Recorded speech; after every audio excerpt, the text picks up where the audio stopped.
Bonjour, c'est Cécile encore. On est le 14 janvier 2024. Alors, je viens sur la tempête aujourd'hui encore et je viens proclamer le retour de notre Seigneur Jésus-Christ.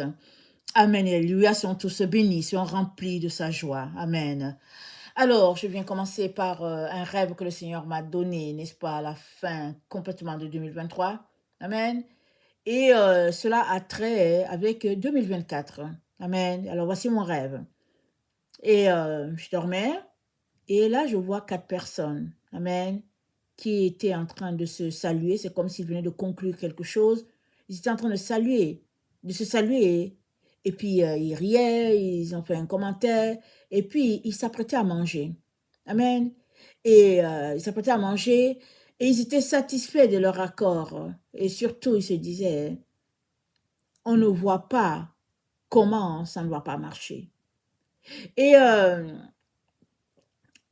parmi les 3, amen, pardon, disons, parmi les 4, il y avait 3 qui étaient en accord complètement. Mais il y avait un autre qui était là, qui disait, mais bon, mais est-ce que ces choses-là, ça fonctionne même?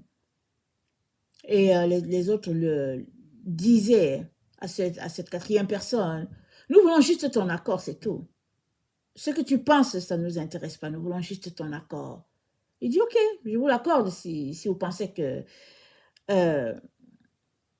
ça peut vous aider, mais il dit, mais en tout cas, je pense que ce n'est pas les choses à faire. Et je savais qu'ils étaient en train de parler, ils avaient un plan de détruire, mais je ne savais pas exactement de quoi il était question.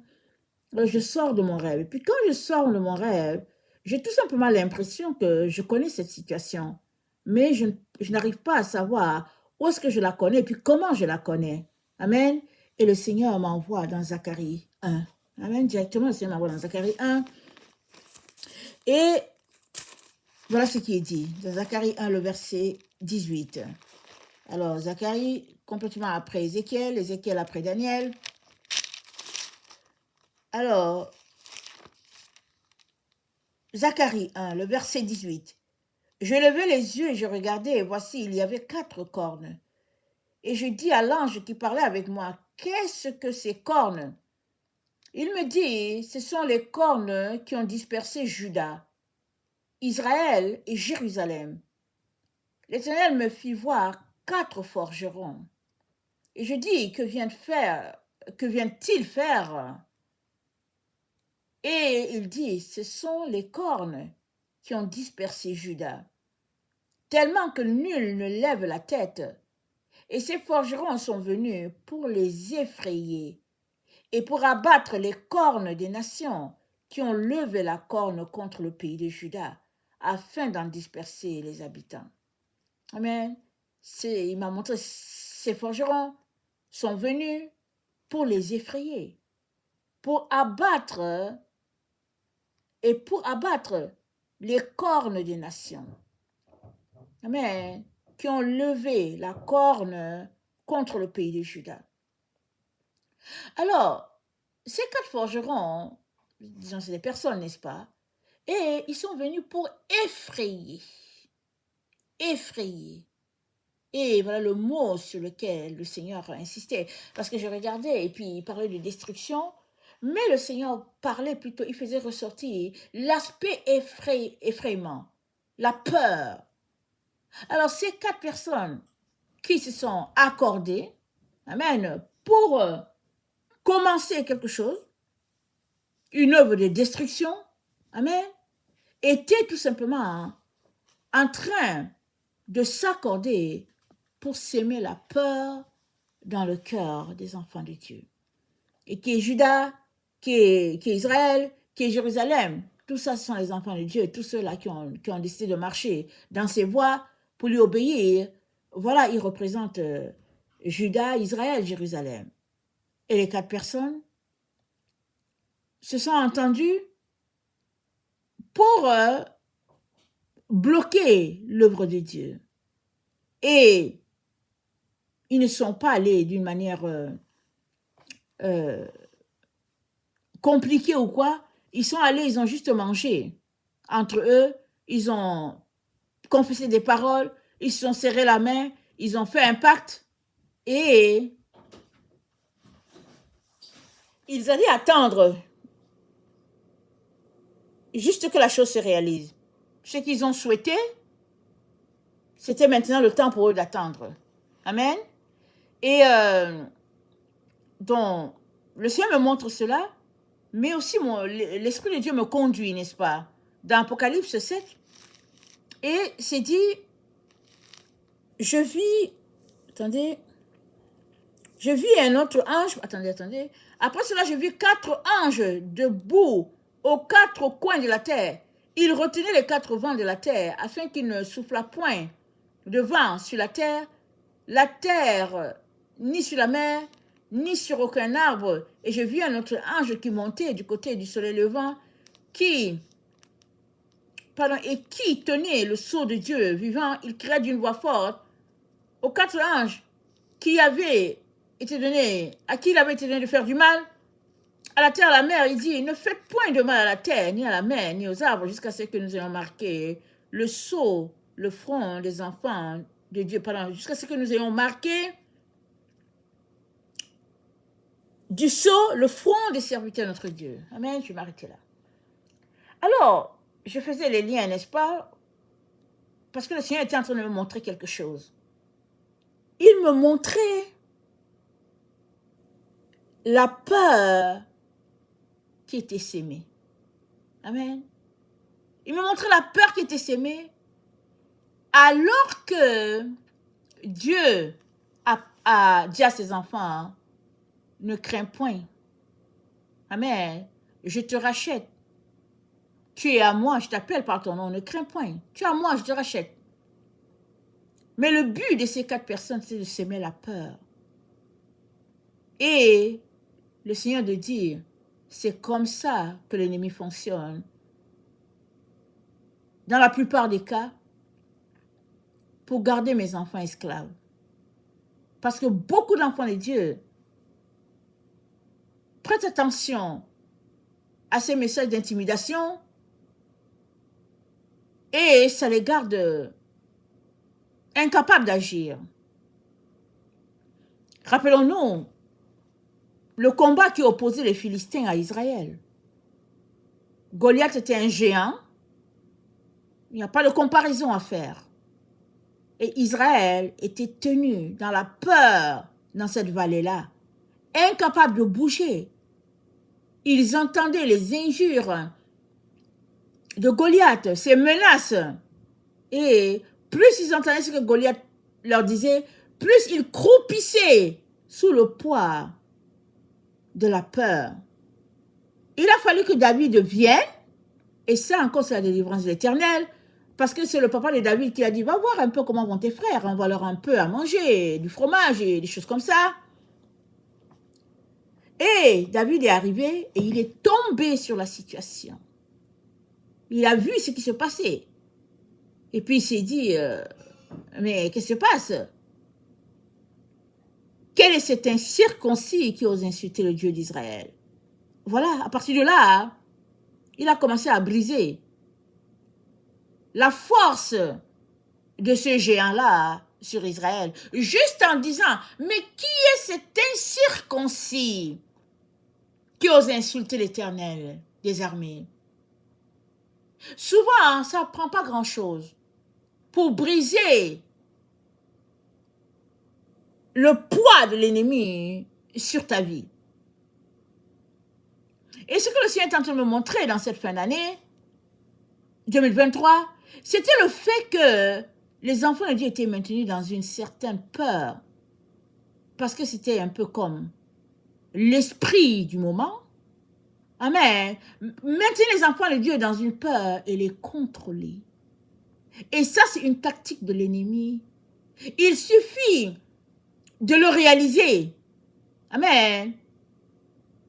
Pour se mettre à briser ce qui se passe. Quand on ne le réalise pas, on reste pris dedans.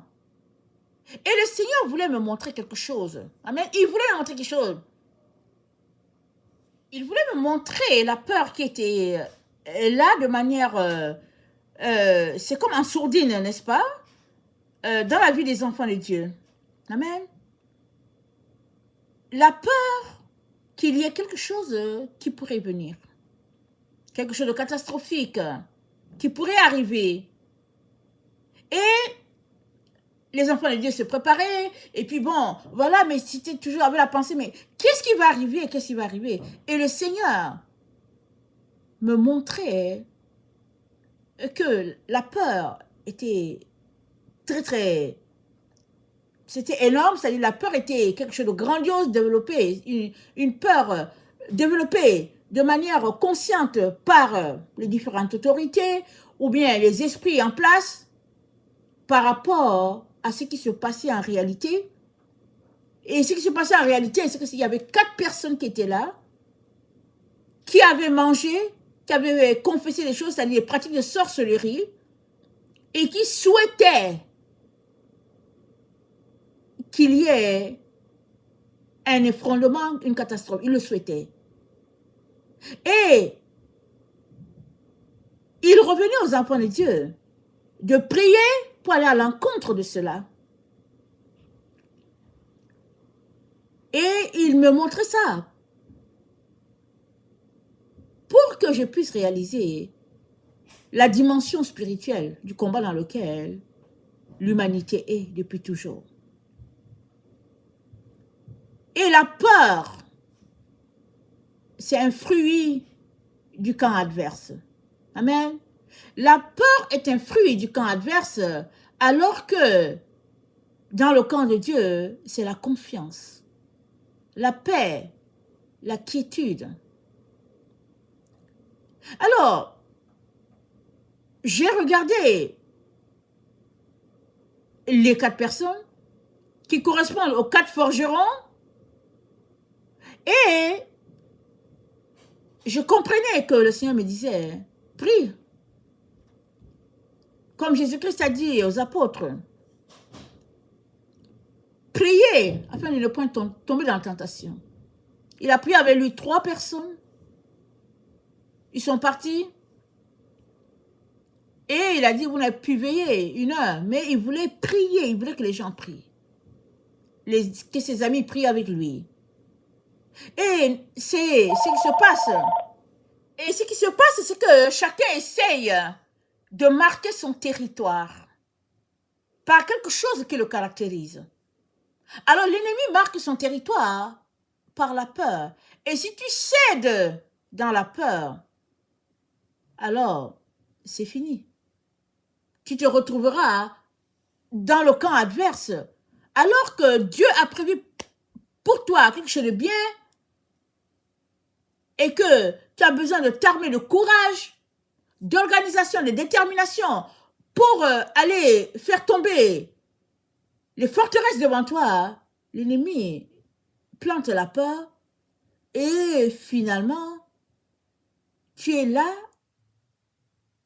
n'avançant pas, en train de te demander, mais qu'est-ce qui va arriver? Mais qu'est-ce qui va arriver? Mais qu'est-ce qui va arriver?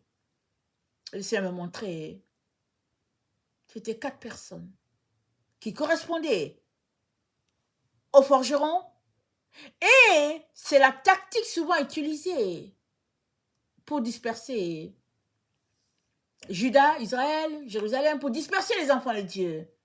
Et le Seigneur de me dire que l'ignorance fait que les enfants de Dieu cèdent à ces tactiques-là parce que Dieu ne veut pas disperser.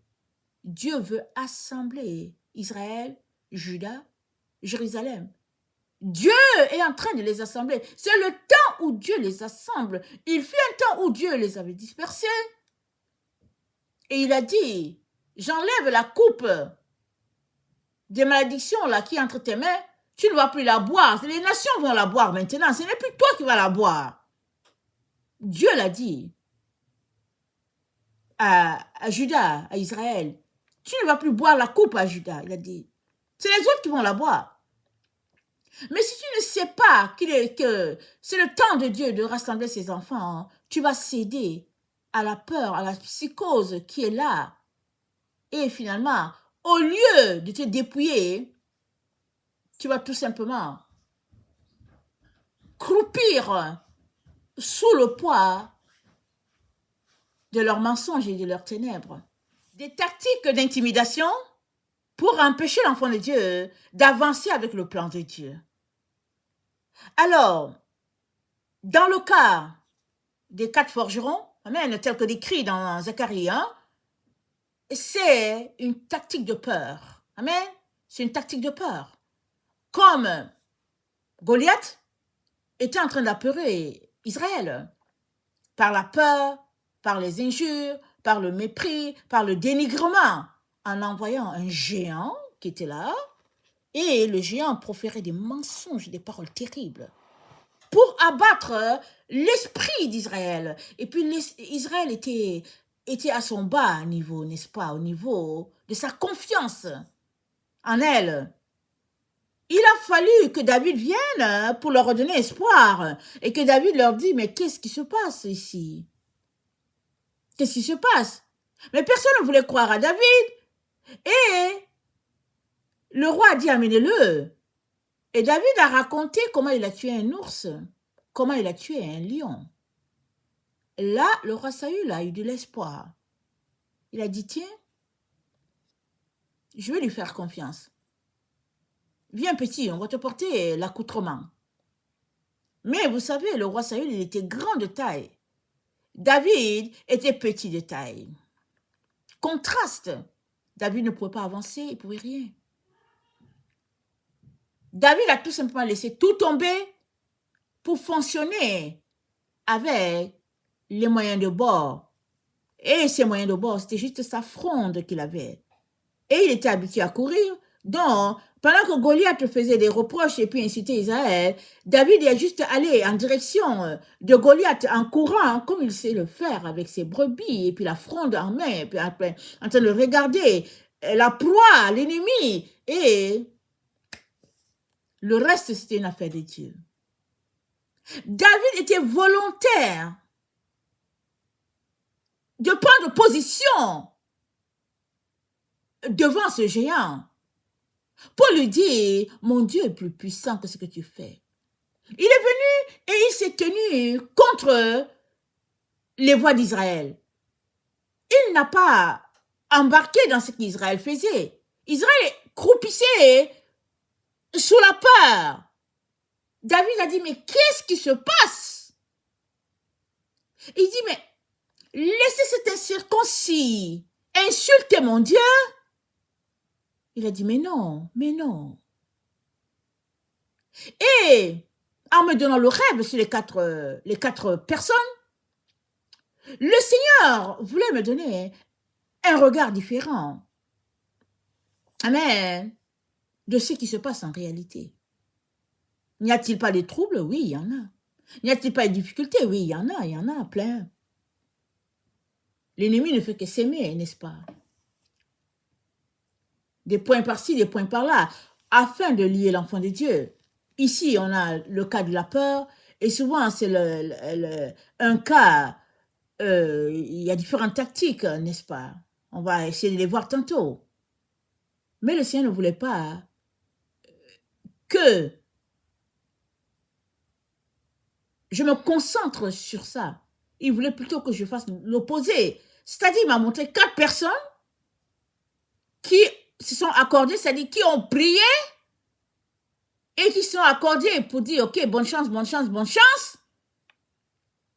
Et il voulait que je fasse le contraire, que je m'accorde avec mon Dieu pour que tout ce qu'ils ont dit soit échec total, anéanti, démoli au nom puissant de Jésus. Amen. Quand j'étais jeune, il y avait un chanteur qui a fait sortir une musique, et puis on l'écoutait souvent, dans le milieu chrétien. C'était la musique de Ron Kenoly. Et il disait, le report de qui vas-tu croire? Celui du médecin ou celui de Jésus?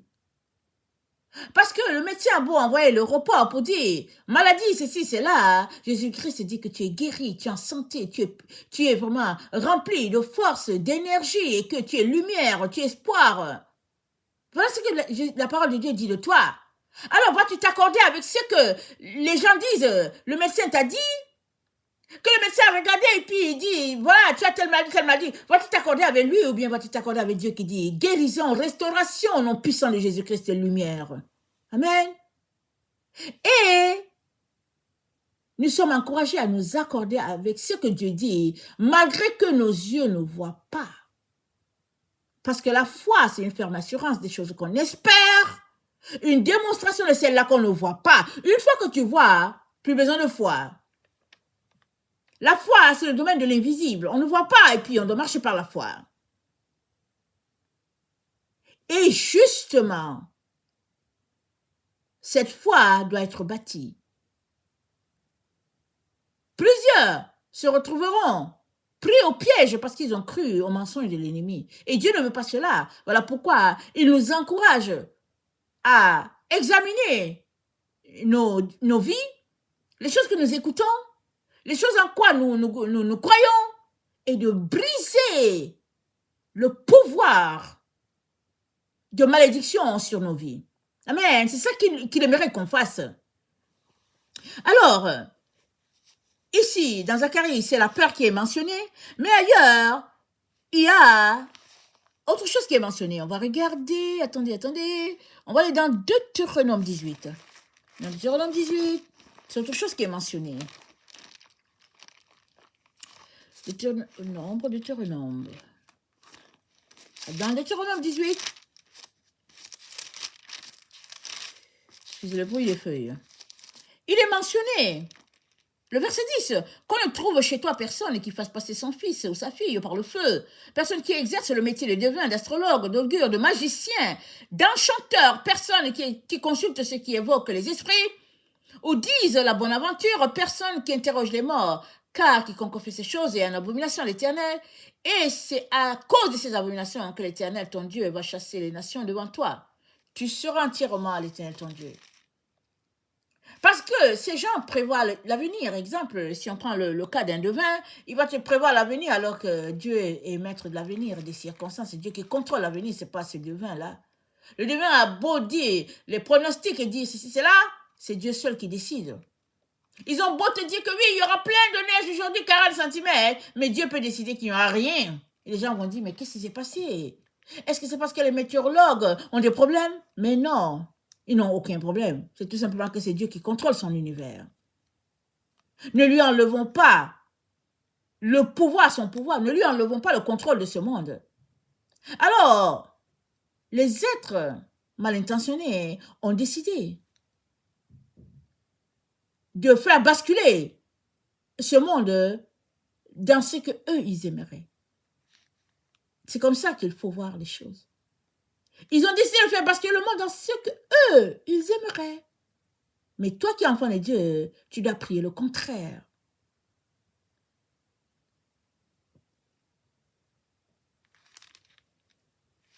Dans Deutéronome 7, le verset 21, voilà ce qui est dit. Ne sois point effrayé à cause d'eux, car l'Éternel ton Dieu est au milieu de toi, le Dieu grand et terrible. Amen. Comment vois-tu ton Dieu? Le vois-tu grand? Le vois-tu terrible? Le vois-tu puissant? Comment le vois-tu? De la manière que tu le vois, tu laisseras l'ennemi t'envahir ou pas. Si tu le vois grand, alors il sera grand pour terrasser tes ennemis. Tu parleras comme David. Tu diras qui est celui-là qui ose se tenir devant l'Éternel des armées. Mais si tu vois ton Dieu petit, alors 4 petits forgerons vont essayer de tracer ta vie. C'est à toi de décider.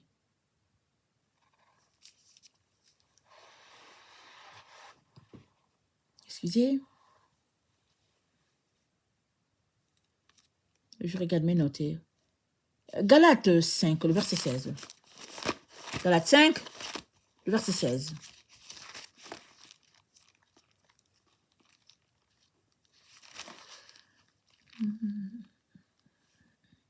Excusez-moi.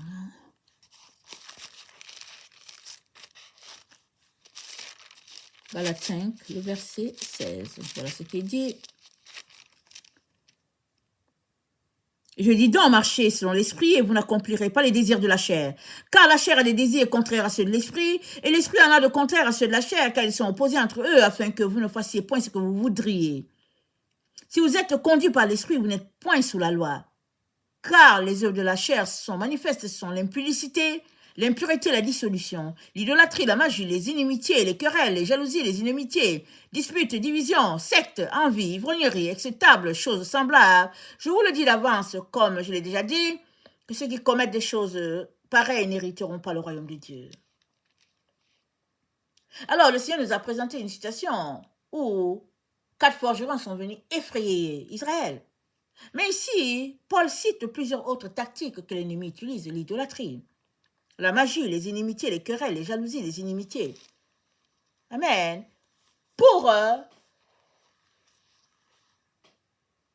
bloquer la vie de l'enfant de Dieu. Alors que ceux qui s'accordent pour faire le mal s'accordent en s'amusant.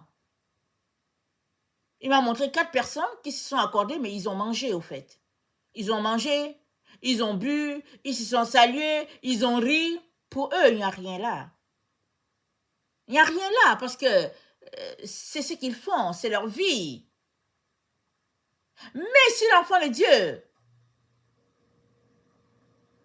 ne sait pas ces choses, alors il va marcher ignorant, alors que voilà 4 personnes qui viennent de placer quelque chose contre les enfants d'Israël, de Juda et de Jérusalem. Voilà pourquoi le Seigneur nous dit, priez. Priez sans cesse, priez. Parce que le Seigneur ne peut pas être le créateur de l'univers et c'est les autres qui sont grands dans la vie des enfants de Dieu. Si Dieu nous montrait tout ce qui se passait à chaque jour contre nos vies, mais on serait dans un état piteux. Mais il veut tout simplement qu'on voit combien il est puissant pour délivrer, briser, restaurer, arracher à l'ennemi tout ce qu'il s'est acquis. Souvent, c'est par voie de vol qu'il prend ce qui est à toi. C'est des pratiques, des tactiques d'intimidation, de peur, de pression, afin de t'arracher ce que Dieu t'a donné. Afin de t'empêcher d'avancer avec l'œuvre de Dieu.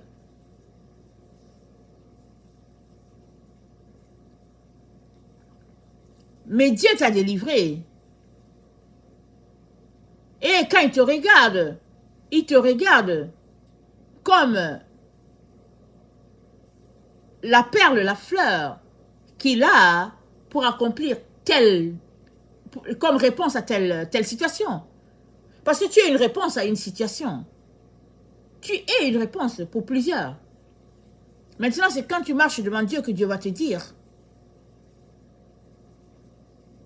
qui tu es.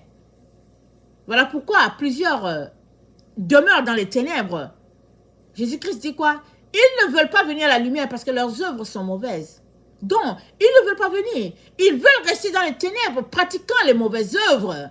Parce que dans la lumière, ces œuvres-là sont anéanties au nom puissant de Jésus. Et le Seigneur aimerait qu'on sache que Apocalypse c'est gros. Amen. Apocalypse c'est gros, il est grossi. Plus à cause de la peur qu'à cause de plus à cause de la peur que de ce que Jean a vu. Amen.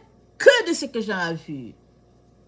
Parce que Jean a vu en place une organisation d'inimitié contre Dieu, une organisation qui oppose Dieu, un groupe, un esprit sur la terre, l'esprit de l'Antichrist, qui avance, intimidant les enfants de Dieu. Mais l'apôtre Jean a vu qu'ils seront triomphants par l'amour. L'amour, la marche d'amour. Parce que la Bible dit, parce que l'iniquité se sera accrue, l'amour du plus grand nombre se refroidira. Mais celui qui persévérera jusqu'à la fin sera sauvé. Qu'est-ce qu'il est en train de dire? Les gens vont se détester. Il y aura la haine, il y aura le mépris, la jalousie, toutes les actions de la chair, tout ce qui oppose Dieu, de l'intimidation, de la peur, toutes sortes de pratiques de ténèbres, afin d'empêcher la gloire de Dieu. Mais Jean dit qu'il a vu, il a vu, Apocalypse 4, le verset 1, il dit, j'ai vu, il dit, aussitôt, je fus ravi en esprit, Apocalypse 4, le verset 2, et voici, il y avait un trône dans le ciel, et sur le trône, quelqu'un était assis, et celui qui était assis avait l'aspect d'une pierre de jaspe et de sardoine, et le trône était environné d'un arc en ciel semblable à de l'émeraude, et autour du trône, j'ai vu 24 trônes, et sur ce trône, 24 vieillards, assis, revêtus de vêtements blancs, et sur les têtes des couronnes d'or. Amen. Donc, j'en vois quelqu'un qui est assis, amen, n'est-ce pas, avec l'aspect, la splendeur, amen, la splendeur de notre Dieu. J'en vois cela. Et quand on lit Apocalypse, il y a beaucoup de choses qui sont décrites, n'est-ce pas? Des images qui peuvent envoyer de la peur. Mais il y a un message dans Apocalypse qu'il ne faudrait pas étouffer, que l'ennemi veut faire étouffer. C'est le message de l'amour. Parce que Jean dit, il parle, et puis il dit, mais j'ai vu la nouvelle Jérusalem descendre du ciel, Apocalypse 21. Ça dit, dans tout ça qui est décrit, à la fin, le constat final, c'est que la nouvelle Jérusalem descend du ciel. Et son aspect est d'une beauté, d'une pureté.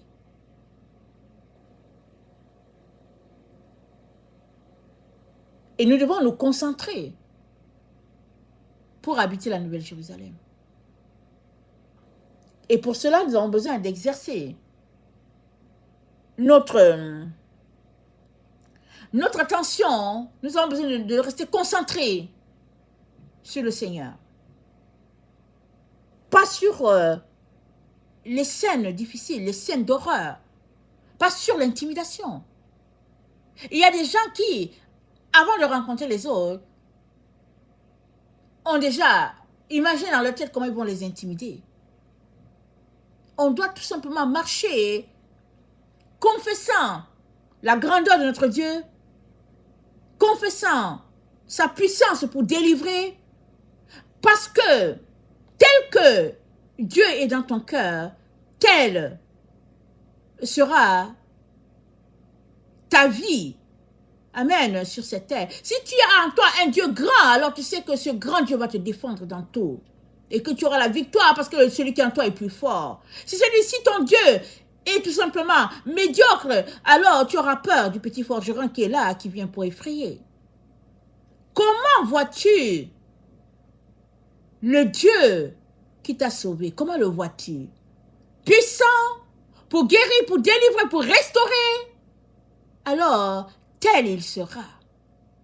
Et le Seigneur aimerait que nous ne concentrions pas nos efforts sur les 4 forgerons qui sont là confessant des paroles pour détruire. Il aimerait tout simplement que nous confessions, que nous concentrions notre regard, notre attention sur Dieu qui veut guérir, qui veut restaurer. Alors, pendant qu'il y a 4 forgerons qui nous sont présentés dans Zacharie, il y a 4 anges qui sont décrits dans Apocalypse 7, prêts à détruire. Et le Seigneur m'a donné de faire correspondre ça aux 4 forgerons. Mais il y a aussi un ange de la part de Dieu qui dit, ne faites pas de mal. C'est-à-dire, Dieu a la puissance d'empêcher que les agents du mal puissent se déverser sur la terre. Dieu a cette puissance-là. À lui le dernier mot. Pas à l'ennemi. Mais il faudrait que tu aies cette perspective-là de voir que le dernier mot est à Dieu.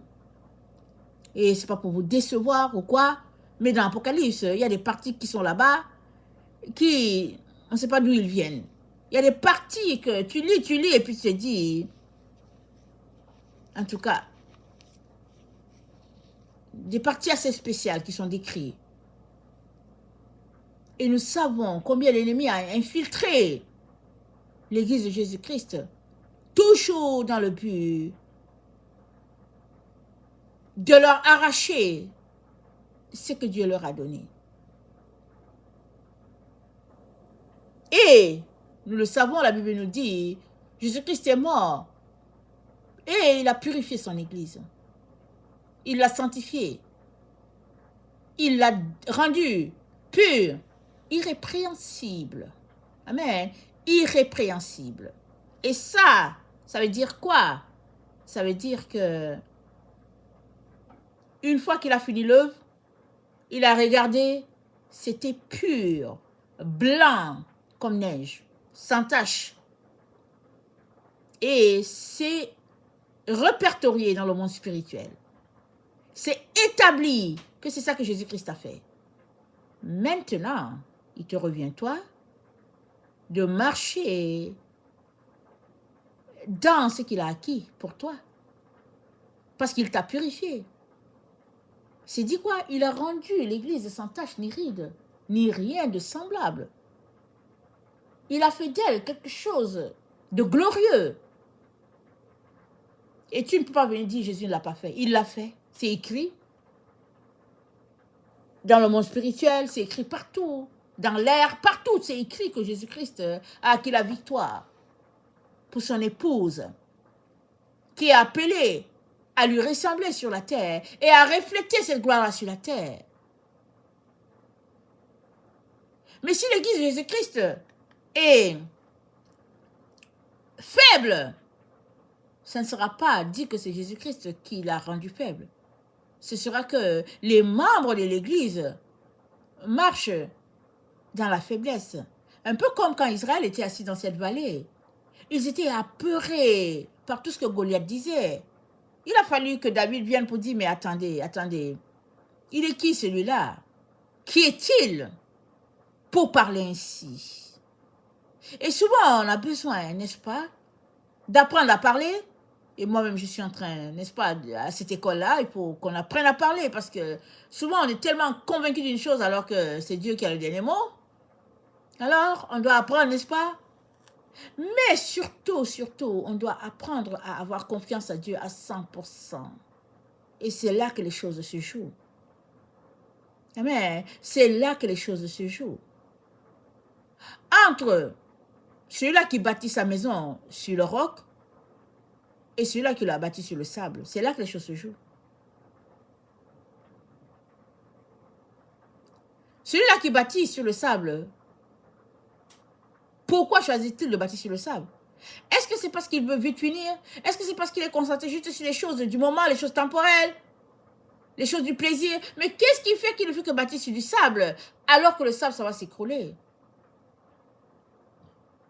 Et celui-là qui bâtit sur le roc, il bâtit et puis souvent quand il bâtit, on a l'impression que ça n'avance pas parce que c'est souvent du béton. Mais c'est dit que le vent est venu, mais la maison bâtie sur le roc n'est pas tombée. Et le roc, c'est notre Dieu, c'est le roc ancien, c'est notre Seigneur Jésus-Christ. Et il a établi, amen, ce monde sur un fondement qui ne peut pas s'écrouler. C'est établi. Tout ce que l'ennemi cherche à faire, c'est te déposséder de tes acquis.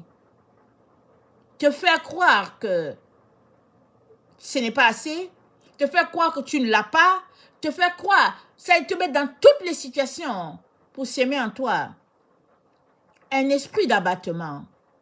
On te dit, mais est-ce que je vais arriver?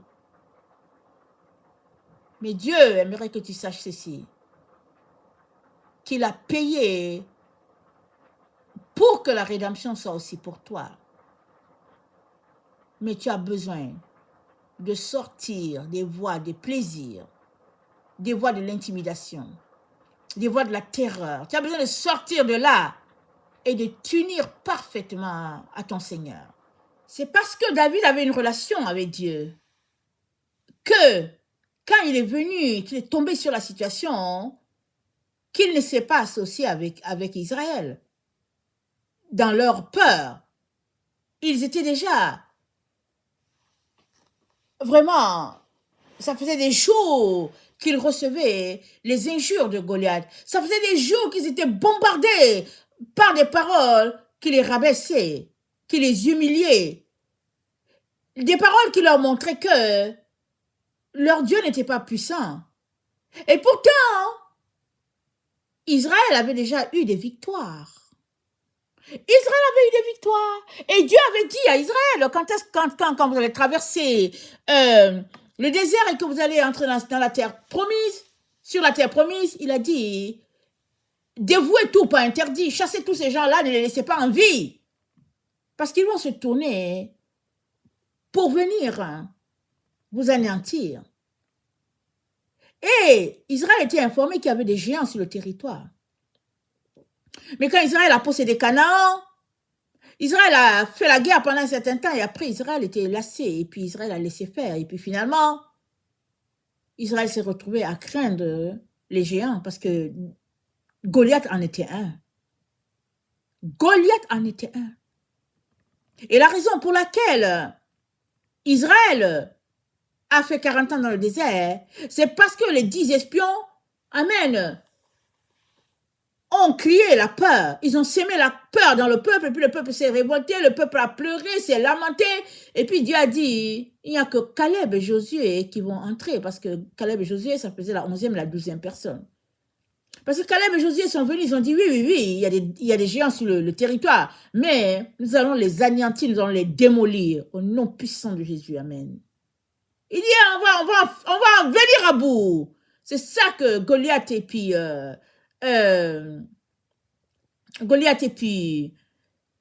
c'est ça que Josué et puis Caleb ont dit. Ils ont dit, on va venir à bout. Si bien que, avec la situation où Goliath s'est présenté devant le peuple, Israël devait se souvenir qu'une telle situation s'est déjà passée. Et à cause de cela, Israël est resté 40 ans dans le désert. Il devait s'encourager. Mais non.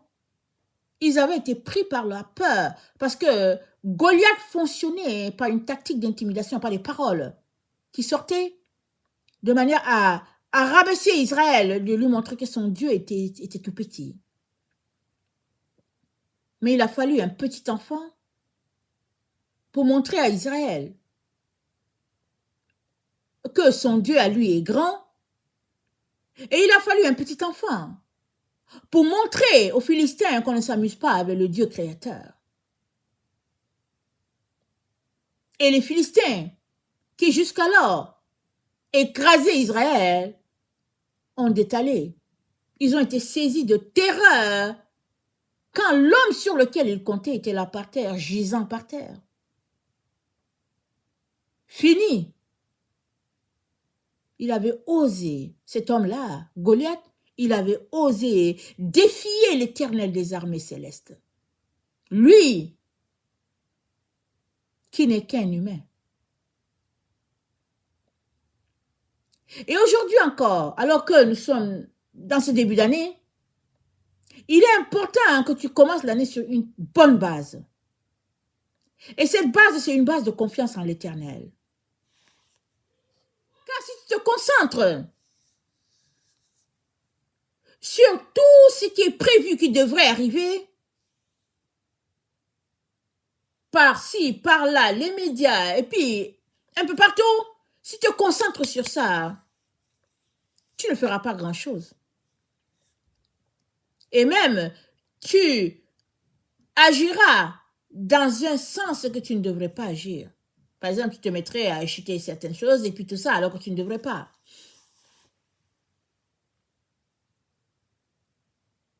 Le Seigneur aimerait tout simplement que tu aies une confiance totale vis-à-vis de lui. Parce qu'une fois que la peur entre, ça t'amène à agir autrement.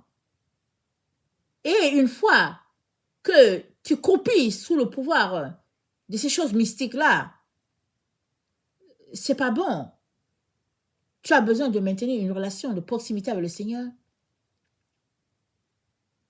Loin de ces incantations-là. Parce que le monde dans lequel nous vivons, dans ce monde, les gens disent des paroles et puis font des choses abominables. Si Dieu te montre tout ce qui se passait, mais tu serais traumatisé. Des personnes que tu vois, que tu te dis que non, mais cette personne, elle marche sur le Seigneur, elle est pure. Si Dieu te montre ce que ces personnes font, tu te dis, mais c'est pas possible, Seigneur, c'est pas possible. Et le Seigneur de te dire, si je te montre tout ça, c'est parce qu'il faut que tu saches qui est qui, afin que tu te protèges et que tu te rabattes dans ta relation avec ton Dieu. Alors je viens prêcher un Dieu grand, un Dieu fort. Je viens proclamer à tes oreilles un Dieu puissant que personne ne peut terrasser.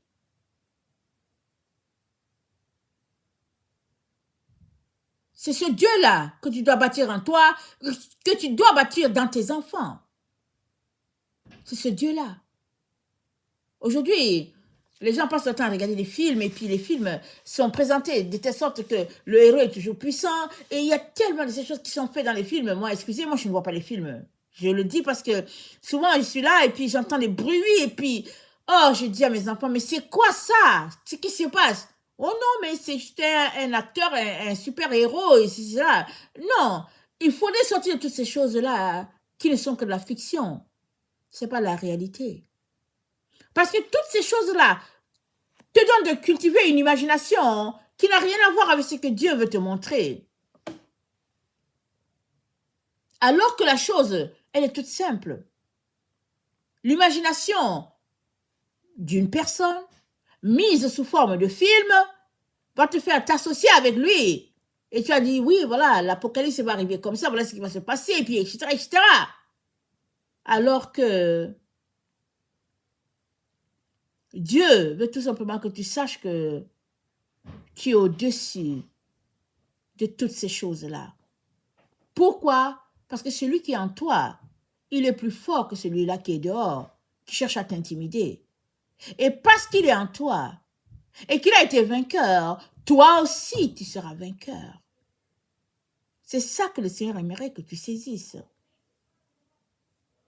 Et que tu marches de victoire en victoire, de gloire en gloire, te préparant à la rencontre de ton Dieu. Parce que tu vas le rencontrer face à face, un jour ou l'autre.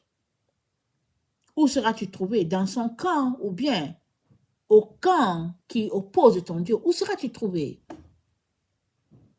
Tout se passe là en toi, ce en quoi tu crois. Parce que le royaume de Dieu, il est en toi. Et Jésus-Christ a dit, il ne viendra pas de manière à frapper les regards.